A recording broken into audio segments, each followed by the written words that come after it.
If you bought a push-pull cable, whether online or at your local auto parts store, it's probably rolled up tight for packaging and needs to be straightened out before use. It can be a fairly simple process, so let's go ahead and get it done. Let's begin by pulling the solid wire from its jacket, then clean up your worksite so you don't look like a lazy pig. Grab a block of wood. Find a drill bit that's about the same diameter of the wire, then use it to drill a hole through the wood.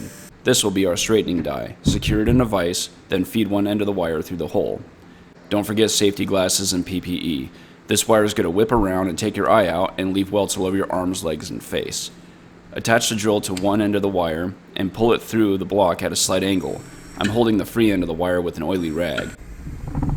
I may have pulled it through at too much of an angle, but the results are good enough for me. For best results, pull it through several times at less of an angle in relation to the block. Look how straight this is. There's a black spiral mark, but it's only cosmetic. With that part done, let's install it. I'm excited to finally get a functioning choke cable for my triple carbs. The last install attempt came up 3 inches short because I guessed the length while making an impulse purchase at the parts store. So we're going to only change the solid core of the cable. Time to remove the choke knob, shift knob, and center console that's secured with 5 screws.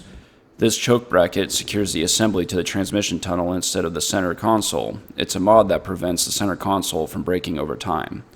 Let's remove the nut and bolt that secures the wire to the lever.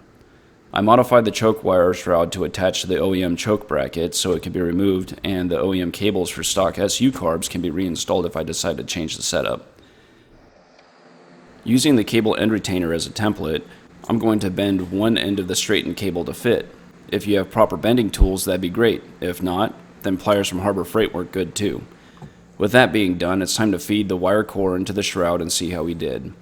Install the hook in a position that provides the least resistance and lines the wire up to the center of the shroud orifice during full operation.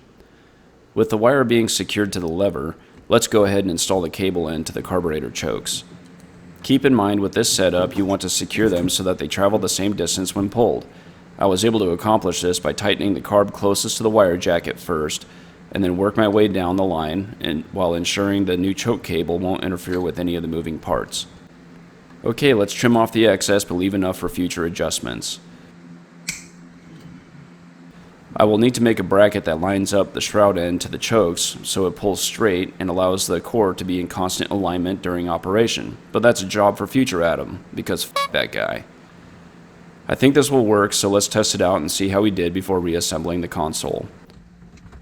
After verifying operation, I will install the center console, knobs, and verify that everything operates as expected after reassembly.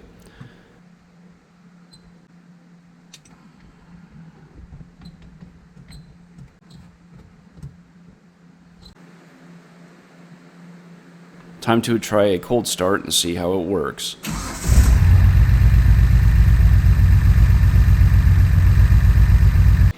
Works like a charm, and I'm delighted to see that the console light for the choke works as well. It seems like the operation was a success. If you enjoyed this video or have any recommendations, let me know in the comments below. I've also included links in the description for the components used. I'd like to thank you for watching, and please consider subscribing so you don't miss out on future content.